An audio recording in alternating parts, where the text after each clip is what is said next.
Well, I think that brings us over to my fucking A's, as they have not had a whole lot to talk about other than getting rid of their manager for nothing and sending a signal to the rest of Major League Baseball that they will be selling, trading away any of their interesting assets that other teams might be interested in. On a personal note, the only thing I've had to do with the A's for the last 2 days is scrub their logo off of social media posts for the Lansing Lugnuts and scrub player photos and everything, as we are not allowed as a minor league team during this lockout to show current major league players anywhere. So that's been my last 2 days.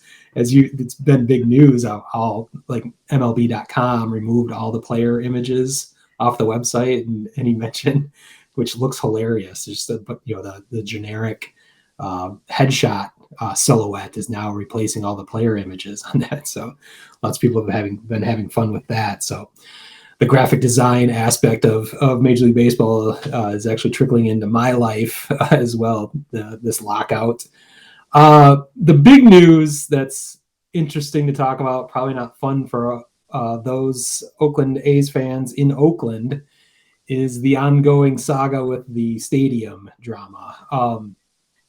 The latest, previous to this, we had heard the Oakland, Alameda County commissioner voted to move forward with the proposal, which got everyone thinking that they were going to be finding a way to make a deal there in Oakland. And I had some doubts about that, considering nobody really understood what that committee was, or if it was not even a binding agreement. It kind of was just like a political thing, just to kind of get out in the papers that they might be coming back. But I think there's some validity to my skepticism now that we've learned Oakland president Dave Cavall has visited Las Vegas 6 times over the last month or so, looking at different properties and potential places for a new a new Las Vegas A's stadium to be built. And the news came this week through CNBC that the A's have made an offer for a property, a 35-acre piece of land on the Vegas Strip. And you are more familiar with Vegas than I am, as I've never been there. I used to make many trips out there. I will be going to Vegas with you in January for your 50th birthday, which I'm rock and roll. But I'm wondering, the property they're talking about is the old Tropicana, which I've definitely heard of. I don't know anything about that. Do you know it's kind of like it's kind of on the end of the strip near Mandalay Bay and Excalibur, Joe's favorite, and and those Luxor, those hotels down there. It's across the street from it. It's actually really that's like prime. That'd be amazing to plop a stadium right over there. That's my question. It seems like a cool idea, but I'm not going there. I have not ever have been there. I was wondering if that's a weird place. We will take some live shots for everyone in January to show you what that really means. We could write it off on our taxes. We could write this whole trip off. This whole trip is a write-off. I don't even know what a write-off is. It's everyone does it, Jerry. It's a write-off. That's interesting, because it seems like it would be fucking awesome to have a baseball park right there on the strip, and if it's a convenient location, imagine what the attendance would be. Just people. Well, shit, let's just go to a ball game today. Right. I mean, just to put it in perspective for you, it'd pretty much be like if one of the baseball teams just put the field at Water Tower Place. Wow. That's crazy. That is essentially what it is, to put in a Chicago perspective. That would be.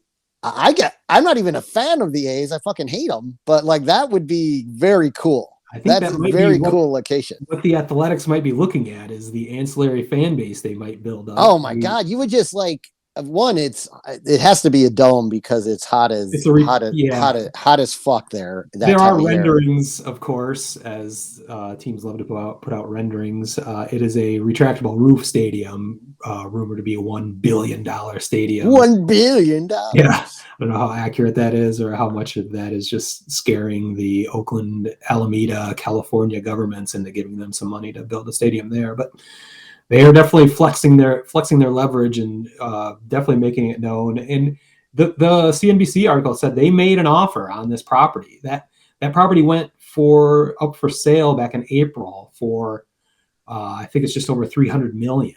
And if that's what the asking price still is, I think you can understand why the A's aren't spending money on free agents, and they're building up their war chest to buy this property and build the stadium. So it's I don't know how to read any of this. Nobody knows how to read any of these things. Like I said, it could be just a negotiating tactic to get their deal done in Oakland.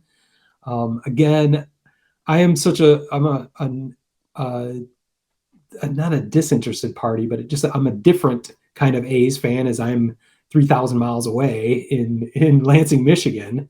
I've talked about my reasons I'm an A's fan over the time, but I don't have a tie to Oakland at all. I lived there for a year. I know some Oakland fans, and I'd feel bad for them. But if you like baseball, and it just seems like there's a lot in just your comments here today about how that location could be an incredible, unique, fun thing for any baseball fan. It seems like there's reasons that should happen, and people want it to happen. And if there's acrimony in Oakland and struggles with the local government to get things done, seems like it's an open door in Las Vegas, and it might be more likely than not that is going to be happening.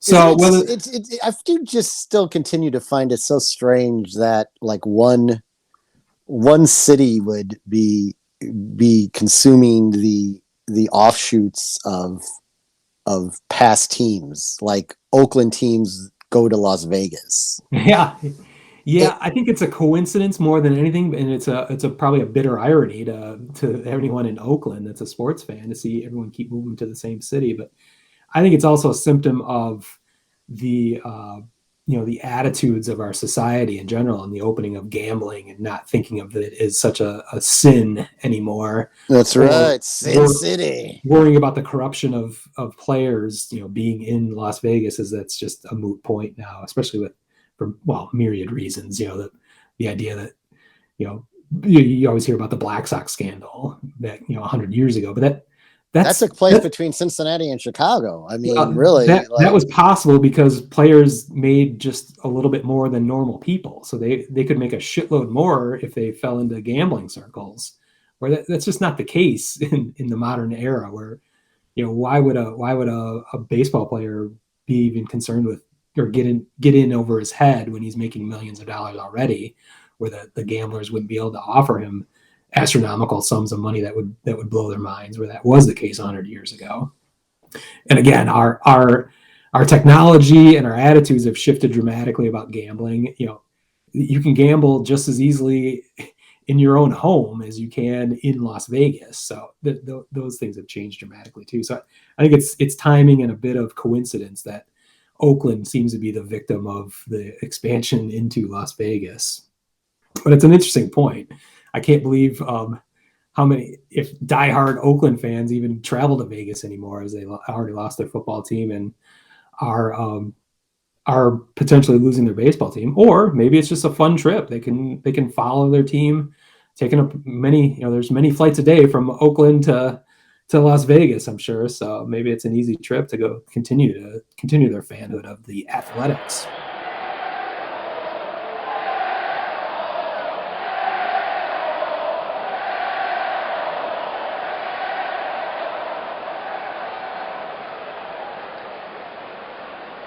Word Hole Media.